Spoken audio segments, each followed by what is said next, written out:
Location. The location of the various crimes does actually factor into its effectiveness, believe it or not. The idea that William was killing in his own Fazbear restaurants is a ridiculous concept that in reality should have gotten him sent to prison. The saying is something along the lines of like, don't crap where you eat, which some take literally, others take as don't date people you see on a regular basis, and in this scenario I suggest that it should mean don't kill people where you're seen on a regular basis, or you know, constantly, because it's your own business, especially if it's the business that like targets kids. And while yes, this doesn't instantly make you guilty, but come on, the first thing that anyone would do in this situation, not even a cop, would be question everyone who was working when whatever had happened, or whoever it was disappeared. And let's be realistic, an incident the likes of the missing children's incident from 1985 would ruin a business permanently. None of this somehow they stay open bullshit, because in the real world they would end up closing permanently, because no parent would want to go to a place where 5 kids went missing, especially when no bodies were found, which could maybe help them, but it certainly wouldn't help much. If Afton had any competitors, any at all, alright? Even this world's version of Chuck E. Cheese, Afton should have gone there. If he had any competitors, or literally anywhere else, would have made more sense. However, he chose to kill where he eats, and that's probably one of the worst decisions that he could have made. Well, aside from, you know, the killing in the first place. Animatronics. While the animatronics are an entirely other mistake, this time around I want to talk about how stupid it was to hide the bodies in the animatronics. Like, how the f*** did he end up getting away with this? The smell of rotting bodies would already ruin the place, especially when its focus is eating pizza. The heat from the animatronic insides would speed up decomposition, and the animatronics are in front of people every single day. They even started complaining that they were leaking blood and mucus, as well as smelling like death. If this was real, and William getting away with it wasn't important for the plot, he would have been caught instantly. Oh, we never found the bodies of these kids, but now these animatronics are leaking blood and smell like death. Hell, they even make bone-crushing sounds when they move. We should probably check this out. Oh look, turns out we found those missing kids. William Afton, you're under arrest for the murder of Cassidy, Fritz, Jeremy, Gabriel, Susie. Boom! Instantly. I don't know how this wasn't an open and shut case. Straight up, William was so goddamn stupid that he shouldn't have made it to the first game. Not to mention how stupid he was by building the Funtime animatronics with these item containment chambers, as he was calling it, since the cops ended up questioning him about why he made those design choices in the sister location opening scene. Plus, he superpowered the jaw of Fredbear from Fredbear's Family Diner to end up giving it a jaw that accidentally killed his son. Absolute moron. William, not the son. It wasn't his fault that he got his head shoved in there. If he had put it in there himself, it would have been his fault, but he didn't. And he'd be unable to properly die still, but he'd have an extra 30 years to work on bringing his kid back to life. He wouldn't have needed to send Michael to get baby from Afton Robotics' storage facility, and Michael would have ended up fine. Fazbear Frights wouldn't have opened, resulting in the place never burning down, and the FNAF 6 game wouldn't have needed to take place. There would have been no need to repair the company image in FNAF VR. William would have been probably a millionaire, and he could have used that money to study ways to bring his son back.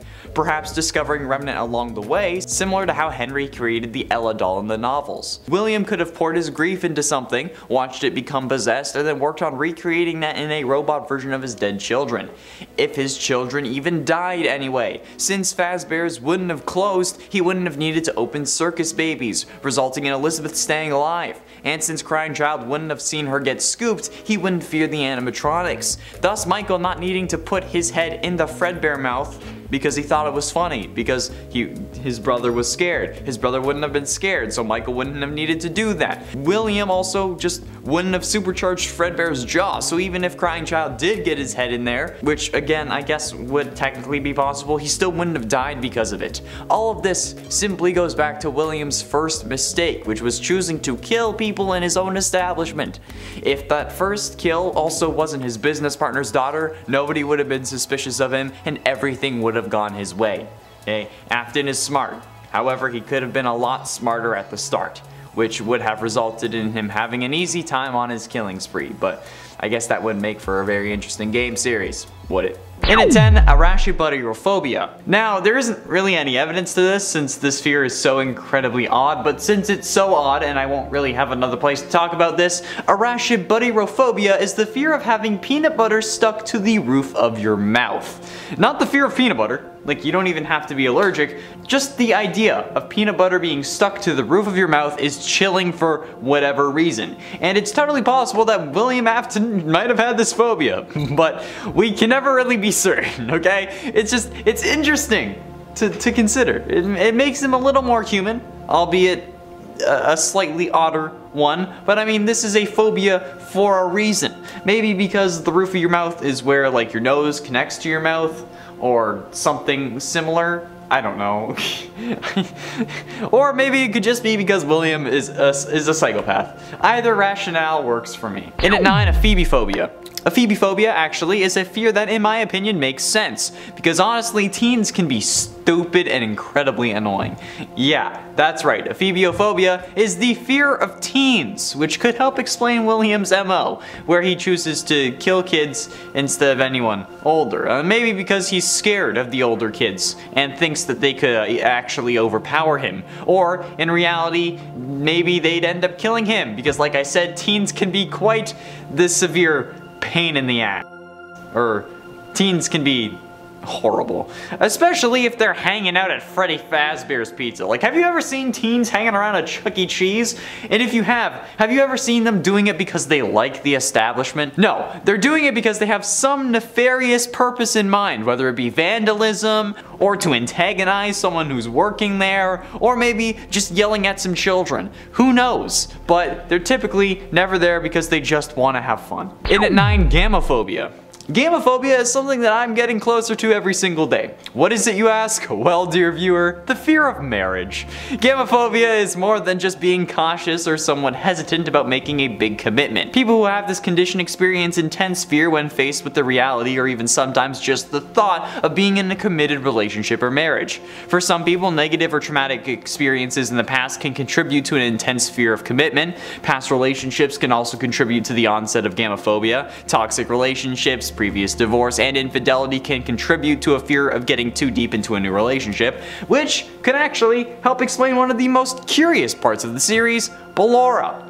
We don't know if William was ever married. We don't even know if these kids are biologically his, meaning that he could have adopted or straight up kidnapped Michael, Elizabeth, and Crying Child. So, a fear of marriage or commitment could explain why he created Ballora, so the kids would have a mother without William needing to commit, whether it be due to childhood trauma or a previous relationship. But considering that he's a serial killer, I'm gonna go with a childhood trauma. In at 6, Princess Quest. The whole reason Princess Quest is a thing in Security Breach was to lock Vanessa away and prevent her from regaining control of her own body, or at least all of it. So why did William create or allow for the creation of a sort of failsafe that allows her to escape? I mean, sure, they didn't expect some random kid to come along and figure it out, maybe, but given the track record of this series and Afton's life, you'd think that maybe he would have smartened up, at least after 40 fucking years. But, cause like, this is like having a self-destruct button on a bomb, or if the Flash has like a steal all my speed button that someone can just press, it's just stupid. Like, if you want something to work, why give it a way to fail? You know? Like, this is like probably one of the dumbest things that Afton has done. You know what, I think there are some dumber things, but depending on the way you look at it, it could have even been higher on this list. But seriously, like, what's the point to put a way to undo your evil plans? Like, it's one of the most ridiculous things in this story. And I get that we can save her and have a good ending, but that ending isn't even canon. So like, we could have done without it. It's stupid at this point. William has the brain capacity of a freaking toddler. Halfway through, in at number 5, Crying Child. I've had a ton of people complain to me about how Crying Child's death wasn't William's fault since he didn't put Crying Child in Fredbear's mouth, and Michael did that, and then the spring locks failing was because he was crying. Mostly people were complaining about that on TikTok.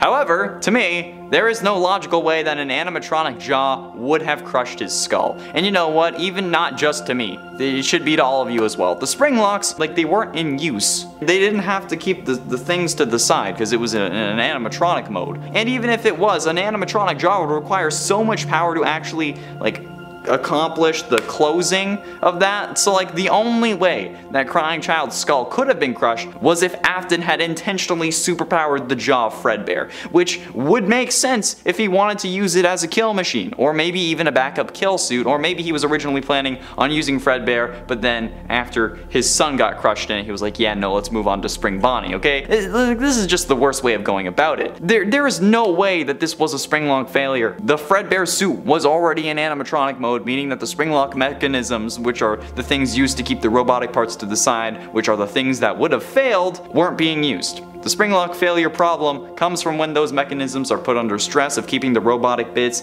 away from the person inside the suit, and then they fail, and then that's when all the metal parts go back to where they were. So if it's in robot mode, the spring locks can't fail because they're already in use, okay? Keep in mind, again, the term for spring lock in this context is referring to the parts that move the robotic bits away instead of the actual suit, which is also sometimes referred to as a spring lock, but I'm talking about the actual bits that would have failed because they weren't in use. In it for Elizabeth. Speaking of mistakes, what about your daughter?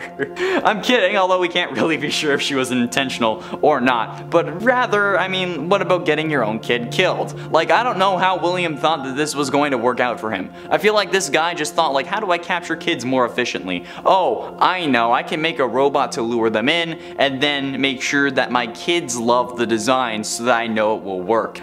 Hey, honey, come here, Dad wants your help designing this thing. Like, what? Because like then Elizabeth ends up making the most predictable move ever and then going directly against her father's instructions to see the robot that is basically perfect in her eyes. Like bro, like, William, why did you think that this was ever going to work out in your favor? Why did you think that this was going to just be all peachy? When has a kid ever listened to a parent? Especially at seemingly what her age is, especially when they might be loaded because you have a successful entertainment business, okay? Spoiled rich kids listening to their dads when they say not to touch a giant robot made specifically to appeal to their generation? Yeah, great idea. You are a special kind of stupid. Just like add a blacklist of kids not to take. Really. I mean, you have facial recognition tech in FNAF 2. So come on, just set up a blacklist. Just do it. Wait. Listen to the Shia LaBeouf and just do it. Getting close to the end, and in number 3, xanthophobia. I mentioned how chromophobia was the fear of colors. Well, xanthophobia is a subcategory of that, particularly for the fear of yellow. And considering how William got spring locked thanks to a yellow suit, he could associate that color with that crime, meaning that he would fear Chica, explaining the change in Security Breach, as well as Golden Freddy, which explains why there is no Golden Freddy in Security Breach as well. I mean, there are obviously other explanations, but I think this could be one of them. I mean, like, come on, it always seems to be like it's a stretch to be afraid of a color. But this begs the question, is anyone who watches these videos afraid of a specific color? Because if you are, please let me know below. I'm curious about how you live your everyday life, especially if it's a primary color. But I feel like you're pretty safe if it's green, because I don't think green shows up in these videos pretty much. Because I can't wear green, otherwise I disappear. You don't see this because it's gone. So, penultimately, in at number 2, plutophobia. I genuinely believe that Afton had to have plutophobia. Not because he didn't want Pluto to be a planet, but because instead, plutophobia is the fear of money. And this man made all kinds of horrible business decisions. Killing people in his own restaurant, hiding bodies in the animatronics. I've gone over this in multiple times in multiple videos, but the only way I can explain it is if this guy was just straight up scared of money. It's like the only thing that in my mind really makes sense. Like, sure, you wanted to use it as a killing den for your homicidal tendencies. Sure, okay, but how about do that? And also have a profitable business, so your children don't feel the need to walk up to robots that you specifically told them not to touch. Or even enough, maybe just enough, to have a babysitter, making sure that they don't do stupid things, like walking up to the animatronics you told them not to, or running off to that place again, or stuff their siblings in animatronic mouths. Did that ever occur to you? Cause of course it didn't. Cause you must be scared of money. It's the only thing that makes sense. I've solved FNAF. And finally, in at number 1, robophobia. This is literally the phobia this game was made for. Like, sure, it wasn't actually the reason it was made, but seriously, this is the perfect fear for these games. While sure, the thought of mannequins can creep anyone out, robophobia is literally the fear of robots, and is surely the bread and butter of not only this series, but William as well. William must hate animatronics with a passion now. Since the victims possessed them, he got spring-locked by one, he can only survive by being in one now thanks to his consciousness being sentient code. I mean, it's ridiculous.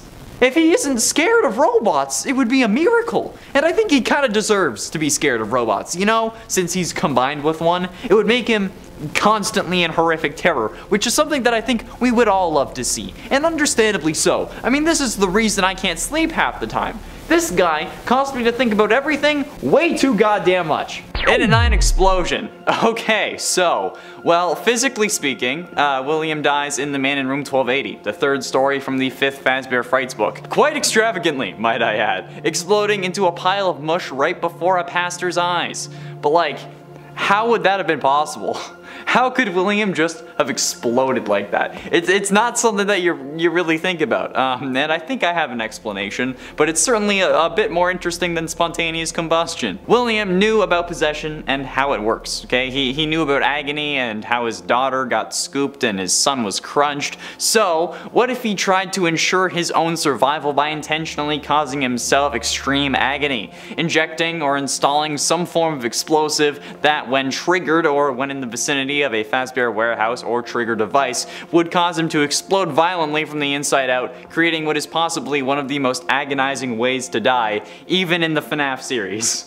I mean, this guy was absolutely mental, okay? Even potentially injecting himself with molten soul metal remnant in an effort to keep himself alive. So for me, it isn't out of the question that William inserted an explosive device into himself. But considering all that comes after this, glitch trap and whatnot, and the fact that Burn Trap still has William's body inside, I don't think that this one is really canon. And I don't think that this actually caused William to die. And if you're enjoying this video, guys, hit like, okay? It really helps us out, especially with the algorithm almighty. Praise be its name. So yeah, did you do it? Why the heck not? Okay, do it now, babe, please. In at 8, second spring lock. I say second, even though technically Afton's second trapping was in the books, but also some may not consider that possible in the main series, but you know what? In the context of the number, it makes sense. So, could William have suffered a spring lock failure before getting trapped in the spring Bonnie suit like we see in FNAF 3? It's possible. Explains why I say again as well, because, well, it would have been first, but it's again on this list. Since William is described to have scars that are consistent with a spring lock failure in the novels before becoming Springtrap. So, could it have happened in the games? Maybe. We don't really see William in a visual sense in the games, aside from him being purple. So, I don't know. Maybe William was the reason the spring lock suits were retired in the first place, since we hear of an unfortunate incident at the sister location. So, is that unfortunate incident William? There are plenty of people that it could be, none of which are named, but William having to deal with his own injury would certainly get them put out of commission for a time, but with William then continuing to use the suit to kill people and then putting it on again like we see in the FNAF 3 cutscene suggests that this scenario is unlikely, but you know what, it's still possible, so it's still a possible death. And at 7, FNAF 3. Okay, look, the last few numbers may seem to make this not make sense, but listen, okay? Afton, in a sense, does die in FNAF 3, since this was meant to be the final game in the series until the fans were disappointed with the main jump scare, okay? So, prior to Scott releasing FNAF 4, William Afton was canonically dead, and the series was over. But after that, things were more complicated than they ever had been before. And many people do consider Afton dead after getting spring-locked, like I said, which isn't true, since he was being kept alive by the one he should not have killed, aka Crying Child. Oh yeah, you're gonna get mad at me, but it's true. But technically speaking, and until the continuation of the story between the time of FNAF 3's release and the day before FNAF 4's release, William was dead. Oh, wait a second. He shows up in the final newspaper in the background, doesn't he? I don't know. Maybe he was never supposed to be dead, but the series was supposed to be. So as far as I'm concerned, if the series dies, so does the character. And it would have stayed that way too if it weren't for you meddling kids and your damn animatronics. Afton would have been dead in the spring Bonnie suit eventually, okay? Never being possessed by his son because he wasn't added. He would have eventually ended up shutting down just due to the wear of the animatronic, since Henry wouldn't have kept setting fires that would remove all the rust and whatnot. At least I think that's how it would work. And eventually he'd have been forgotten when Poppy Playtime came out, so yeah, this counts for me. In at 7, Popophobia. Popophobia is one of my all-time favorite fears because it's the name for the fear of the Pope. Yes, the Pope. Like Vatican Big Hat Pope. It wouldn't really explain anything in the series or make much sense.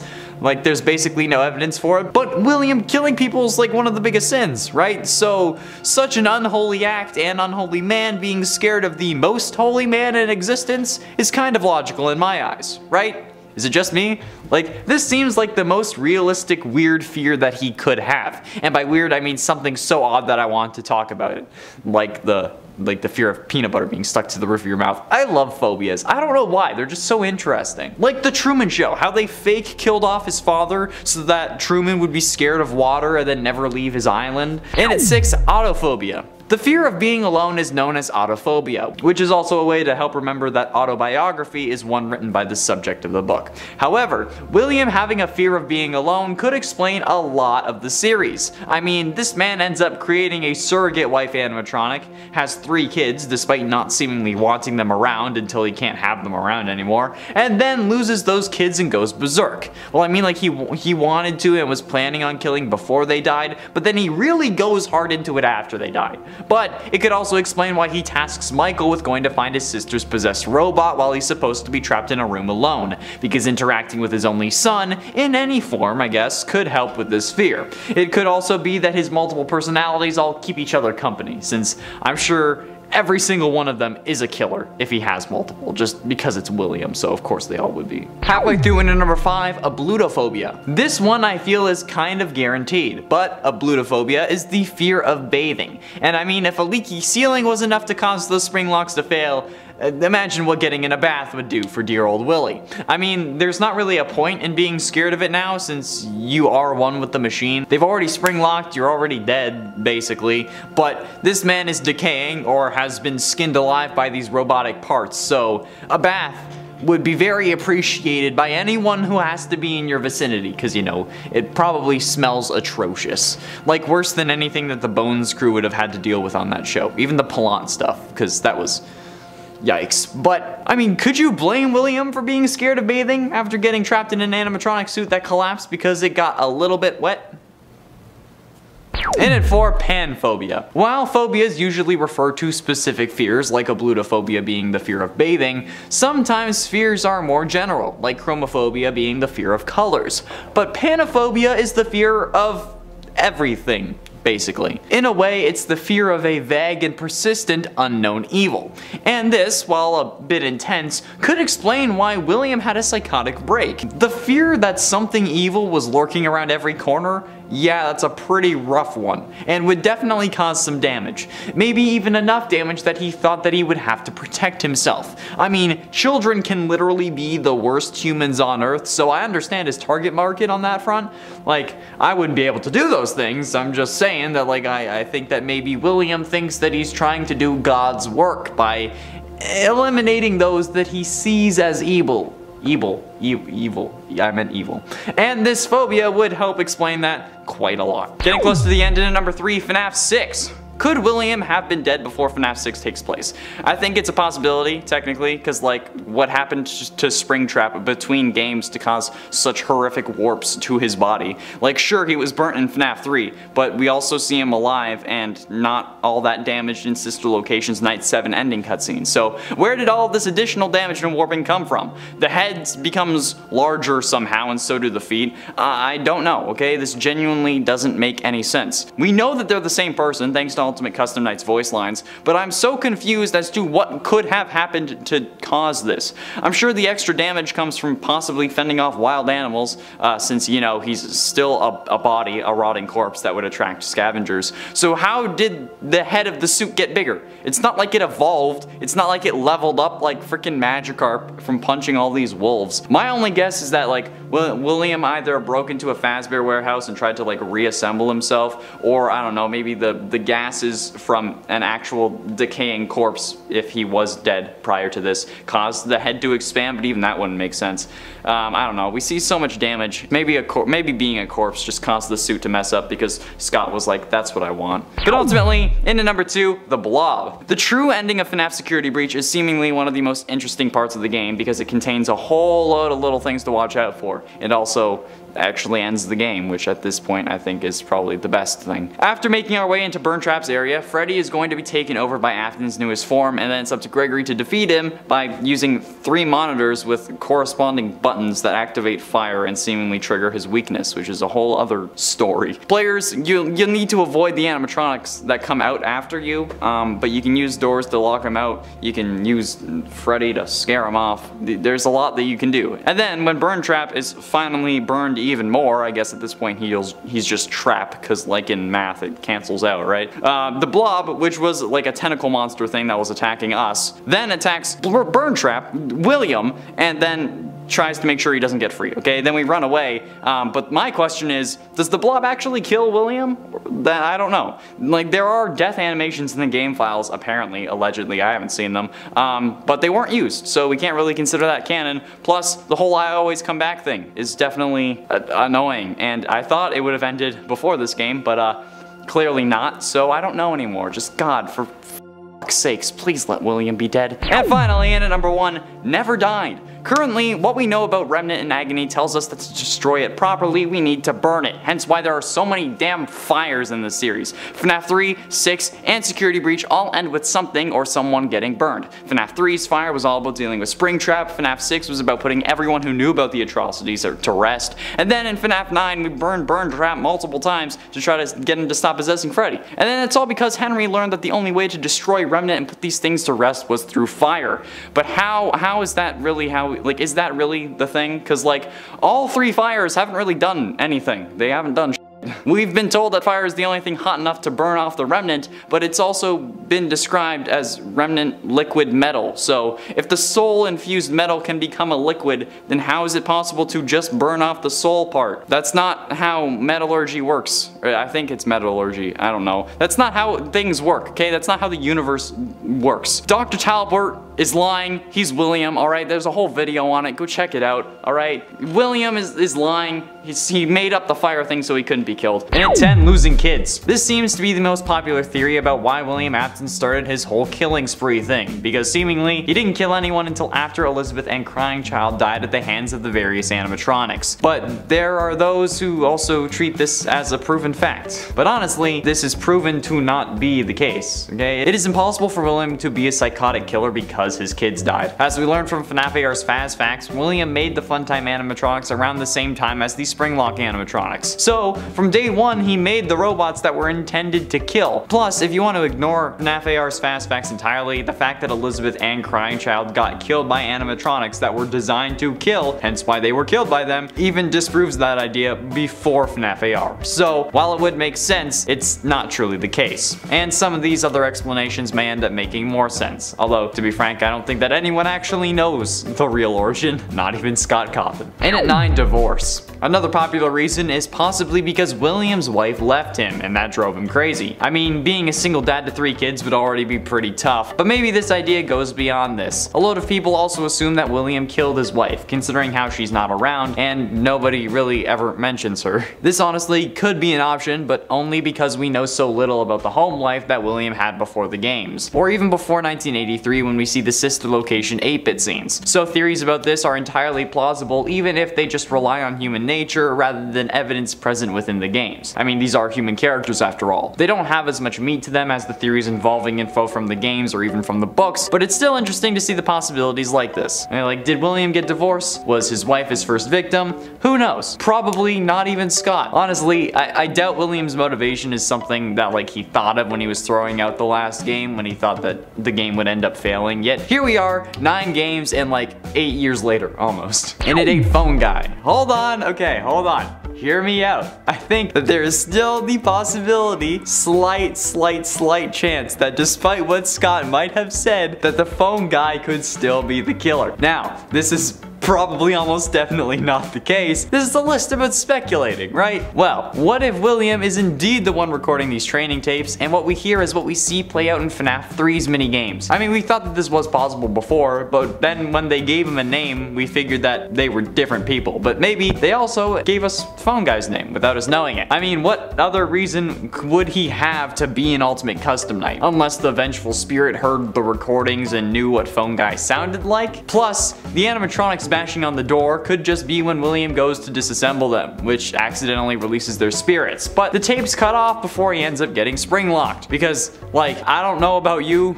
but if I saw the ghosts of my victims, I wouldn't think like, oh, I need to vlog this. We have 2 different versions of Afton in Ultimate Custom Night already, so maybe there is a secret 3rd version, aside from the one we play as at least. And at 6, Glitch Trap. Currently, post-True Security Breach ending, there seem to be 2 instances of Afton roaming the halls of the Pizzaplex. Or I guess, 1 roaming and 1 trapped in a giant ghost of animatronics past blob. So, this really begs a philosophical question: is Glitch Trap truly an instance of William Afton? Because if it is, then everything we should know about the series and how possession works in the FNAF universe is wrong. Currently, from what we've established in this universe, there are 2 main ways to actually maintain life after what should have been death in this FNAF world, universe, whatever. Or at least in the games, there's 2, okay? The books also have human robots, but that hasn't been proven canonical yet. The games have Remnant and Possession, which are connected but aren't the same thing. Remnant is seemingly a byproduct of Possession, being a combination of metal and soul, showcased in the books as the 5 endoskeletons of the original Freddy's animatronics possessed by the original Missing Children's incident victims, and then Possession comes before that. But Afton wasn't possessing anything, he was being possessed. And Glitch Trap is an intentional feature within FNAF VR, along with also being a virus, or I guess the virus took the form of the main antagonist that was meant to be in the VR game. But it also takes control over Vanessa. The only explanation here is that either Vanessa is a robot, but then again, if she is, then why is she looking at herself in the rooftop ending if she doesn't have a soul because she is a robot? So maybe this needs its own video, maybe it doesn't, I don't know, let me know. Halfway through into number 5, Henry. In the case of William Afton, his first victim was the daughter of his longtime business partner Henry, which is hella messed up because she was 3 at the time, that time being 1983. And this is also the year that Afton's life starts going downhill in the worst ways possible. But he starts off killing kids and then sticks with that MO throughout the rest of his criminal career. But the fact that his first victim was someone who trusted him, who didn't exactly suspect him even though her father did, is something that even I fear, and I'm not even a parent. So I can only imagine how this must have felt for Henry. And if that was me, I'd be doing a lot more than burning down restaurants in an attempt to put William down, okay? I'd be doing it with myself, with my bare hands. Especially if he had killed my daughter when she was only 3 years old, okay? Afton got lucky that Henry didn't have more initiative in my mind, okay? I have no idea why he didn't, because I'd rather go to jail for killing the man that killed my daughter than chase him for 50 years trying to burn him to the ground. But like, come on, okay? Who would really blame him too? Afton got so lucky that Henry is just a little who wants to use fire to stop him, okay? I wouldn't care about going to prison if Afton had killed my kid. No chance in hell, especially when she was that young. I would have choked him out with my bare hands and wrenched his neck. Also, hello to the jury. In at 4, Zombie. There's also the possibility that Afton has been a zombie this entire time, and honestly, that makes me extremely angry. I'm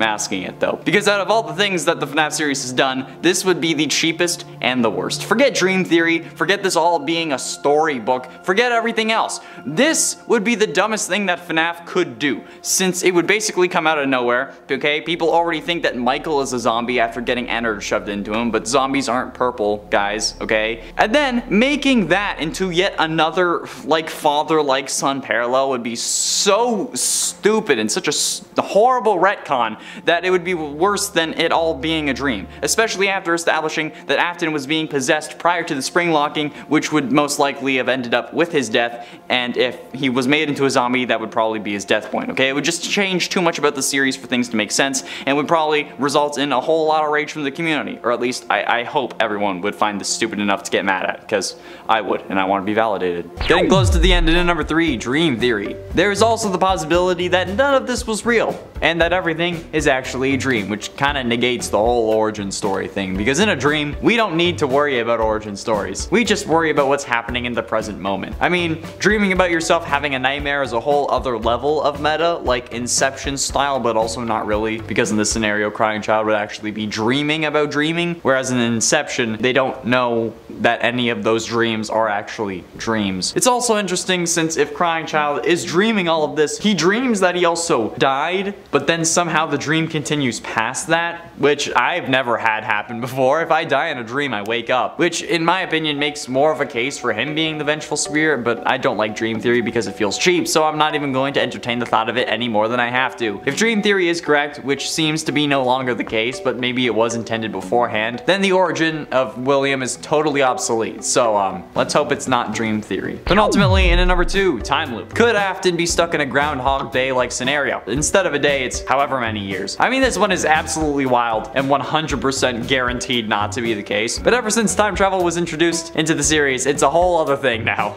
Literally, the first Fazbear Frights book had to do us like that. Anyway, what if William actually started living his life on repeat, the same thing over and over? That would drive anyone crazy. I mean, like, just look at what happened to Bill Murray. But if we ended up thinking about it, if William didn't think that there were consequences and then he went berserk, maybe he started offing people because he could, but then the cycle broke. It's absolutely ridiculous, and again, 100% not the case, but it's pretty interesting to consider. I mean, the time-traveling ball pit had the golden Bonnie and was introduced for a reason, right? Maybe it's to show that Afton is all about time travel, or something along those lines. Again, no way this is real, so don't yell at me in the comments. It's a stupid idea, but it's fun to think about nonetheless. And finally, in at number 1, psychopath. There's also the classic reason that there is no reason, and that William is just your typical run-of-the-mill psychopath who has no remorse for any of his actions. Now, the vengeful spirit, referred to as the one you should not have killed, seems to prevent this theory from being true, since if he had no remorse, nobody would be considered the one you should not have killed. But remember that actually, they named themselves. William didn't actually name them because the manifestations in his head were made by this vengeful spirit who wanted him to suffer. So William might not have considered them, whether it be Cassidy or Crying Child, one that he should not have killed, or at least had a hand in killing, but they could have considered it and like,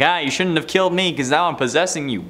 Like, it's entirely plausible that William has no regrets for any of his actions, hence why he continued his killing after losing 2 out of his 3 children to it. I mean, like, he even sent Michael down there to see his sister possessing a robot who then also tried to kill him. So, I think it's safe to say that he probably doesn't care about losing people that he should love. He probably only had kids to actually seem normal, like those who are considered psychopaths or more commonly sociopaths. They do things to try and fit in, usually. And at 10, Cassidy. Assuming for this scenario that Cassidy is the one you should not have killed, which she's not, but you know what, for you guys. This is one of the dumbest things that William could have done. Or maybe he doesn't actually consider it a mistake, since the one you should not have killed, after all, is keeping him alive. They're doing it as a way to make him suffer, though. So since it's potentially a mistake, but could also be considered a good thing depending on the angle, I'm gonna go with number 10 for this one. But even if he does consider that a good thing, or if Cassidy doesn't end up being the one you should not have killed, which he's not, killing those 5 kids that made up the missing children's incident that included Cassidy was certainly a mistake, since it caused literally everything else in his life to go downhill. I mean, it was starting to go downhill, but it started going even worse, okay? And he does end up suffering extremely only because of that kill and the others, okay? So if you don't want to count Cassidy as the mistake, because she's not the one you should not have killed, which is still the case, I don't care what you guys say, I know.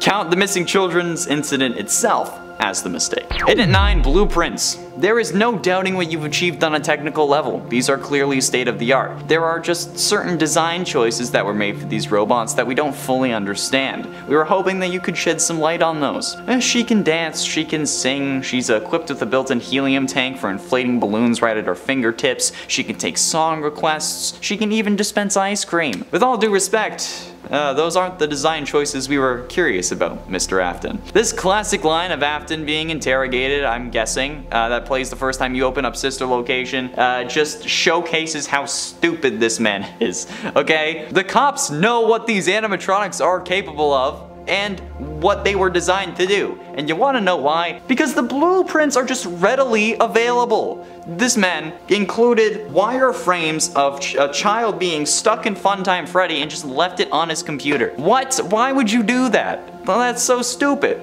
So when they found that, because you know obviously they're gonna search his computer, they instantly ended up being even more suspicious of him, and then they were keeping an even closer eye on him. That's also probably why he ends up starting to dress in the spring Bonnie suit even, maybe, which ultimately ends up screwing him over as well. So yeah, designing the Funtimes as killbots was definitely a bit of a mistake, but then leaving the wireframes on your computer was something even dumber, especially considering how one of them was meant to symbolize your dead wife and the other one ended up killing your daughter. In at 8, Charlotte. While yes, Charlotte may have been Afton's first true kill, causing his descent into madness, this is more so because of what she really turns into. Because, like, somehow this also didn't make Henry end Afton instantly, because if he had, I would understand that. But in the games, Charlotte ends up possessing the puppet, who then gives life to the other animatronics, which causes Afton to disassemble them and then release their spirits that then scare you into your spring Bonnie suit that crushes you, and then you start going even crazier. But even discounting the game aspect of her, like, killing being a mistake, in both universes where William kills Charlotte, Henry comes after him for it, which results in what should be his death multiple times over. And not to mention how in the books specifically, unbeknownst to her, she is an animatronic robot that was meant to replace the daughter that Henry had lost, but it's also revealed that the animatronic is also, her adult form is also Baby as well, who can switch between her human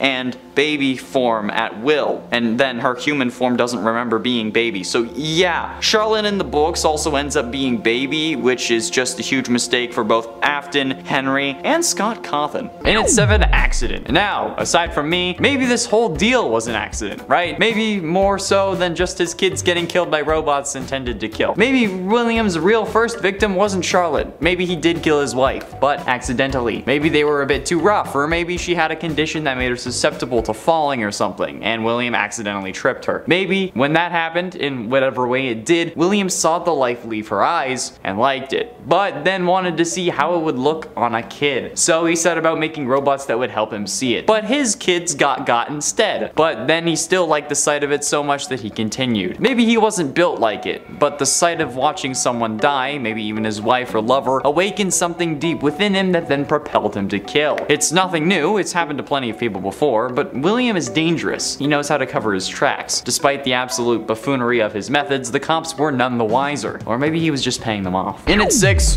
demon deal. This may be because my brain is watching too much Supernatural, but the possibility does exist that in a world with possession, living corpses, sentient biological code that can possess animatronics and people, and where spirits can possess people to keep them alive to suffer, that there is in fact also a hell and demons. And if there are demons, maybe this is why William is absolutely god insane. Maybe he sold his soul to a demon so that his business would be successful. However, so that the Reaper wouldn't come to collect, William decided to start making sacrifices. Or maybe it was demanded of him as part of his deal or something. Maybe the demon he sold his soul to wanted a little snack every once in a while, you know, some baby back ribs. Or maybe, due to this deal, he seeked out getting possessed by a vengeful spirit so that he wouldn't actually be able to be sent to hell. Or maybe that was only a theory, but he was willing to try anything in order to keep himself from eternal damnation. Just an idea. I mean, it's definitely unlikely, probably like 99% not the case, but it's still interesting. Halfway through in at number 5, meta theory. Now, honestly, this isn't possible, not even in the slightest, unless Scott had some seriously messed up story in mind. But my meta theory is just because I want a chance to yell in this video. And to be frank, this would be my serial killer origin if I was Afton, okay? What if somehow, some way, William ended up seeing the FNAF Rule 34 art that's online, specifically about his various forms, particularly particularly Springtrap. I mean, that would be pretty blasphemous if I'm honest. And time travel does exist in the FNAF universe thanks to Into the Pit, so in theory Afton could have gone to the future and seen the absurd Springtrap fan art and then gone back and had been so flabbergasted and traumatized from seeing himself lubing up Troll Tower that he went nuts and started killing the people responsible for his horrific perversion of his life. Whether it be specific people that did that or just the demographic that would grow up to then do that, okay? It could have just been the ships as well, like seeing himself shipped with the likes of animatronics that his kids end up possessing would certainly cause me to lash out. So yeah, not possible in the slightest, but funny as hell to think about, and frankly, understandable. And finally, in at number 1, the Platinum Rule. The biggest mistake that William has ever made, and I will stand by this until the day I die, was the fact that he killed people in his own establishment, okay? It's unknown if this was always his intention, or maybe if he planned to kill somewhere else and then just was like, now I'll do it here. But, like, come on. Who the absolute hell thinks that this is a good idea? Who in the comments wants to justify killing your prime demographic for your business? Okay, dealers don't kill their best customers. It's bad for business. So why would William think that this is a good idea? Literally go anywhere else. This is basically just killing someone in your house. Okay, it's putting unwanted and unneeded scrutiny on everything you do. You even end up getting banned from going back while the investigation is underway. It didn't help your business either, okay? You had to close the first location, resulting in you opening another one that killed your daughter, and then you had to close that one and open up a new one, which ends up getting closed, and then you get locked in a room for 30 goddamn years, okay? This one mistake leads to literally everything else in the series. You don't do that. The Platinum Rule, we learned this from Barney Stinson. Don't crap where you eat, okay? If you just don't do it. Enemies. Now, while William did choose a set of easy marks, since, you know, kids can't really defend themselves against a dude in a part animatronic furry suit, but he's a moron for exclusively killing that demographic only. I don't know why he did that. Sure, it's easier on him, especially when he's fully combined with an animatronic, but Henry serves as the opposition to William, and the reason William ends up burning multiple times. It's not Henry's fault that he turned into Springtrap, but it's certainly his fault that he turned into Scrap Trap, since this is most likely due to the FNAF 3 fire, and the FNAF 6 fire turned him into Burn Trap. So Henry has definitely been a pain in William's side for ages. Killing Henry would have resulted in nobody being able to chase William, basically. Like, Michael might have figured it out, but he wouldn't really be in a position to do anything without Henry. Henry gave him the FNAF 3 job, probably, and definitely gave him the FNAF 6 job, so if William had just offed Henry after offing his daughter, he would have had a much easier time. At least, I'd think so. That's why every comic villain wants to kill the hero, right? Because if they do, they'll have a much easier time committing all their various crimes. So how is this any different? It shouldn't be. William is an absolute buffoon for not killing Henry when he had the chance. I'm sure it was Henry reporting him to the cops, like, you killed this man's daughter. Of course he's gonna have some form of vendetta against your ass. He's coming for blood, and he actively tries to kill you multiple times. That's not something that you should have just ignored. You should have just killed Henry after his daughter, because honestly it makes sense. Then you kill his wife, or the mother of Charlotte, as long as she's in the picture, knows about it, and actually cares, because sometimes they don't. But mom's gonna go after anyone who wronged their child, okay? Oh, that's something to witness, I'm telling you. Even my mom is vicious as hell, and she's like the sweetest woman in the world. So, you just get rid of the family, alright? Especially when it's your business partner. God, you're stupid. And while William may never have been caught for these acts, that's simply because he couldn't get caught or the plot would make no sense. So ultimately, the game had to find an excuse for his ridiculous behavior. But William could have done wonders if he had just been slightly more intelligent and maybe actually thought about things. Killing kids in your own pizzeria is horrible for business, so do that somewhere else, okay? If he had, he wouldn't have hid the bodies in the animatronics, which would have prevented the kids from attaching their souls to the animatronics that they were stuffed into. Thus, William wouldn't have had to disassemble disassemble them, which accidentally released their souls, causing him to hide in his Springtrap suit. The Spring Bonnie suit would have failed without him inside, thus preventing Springtrap from being created, and William wouldn't have been sealed behind a wall for 30 years. During those 30 years, he'd still be possessed by the one you should not have killed, since they didn't latch onto an animatronic in the first place, they latched onto him.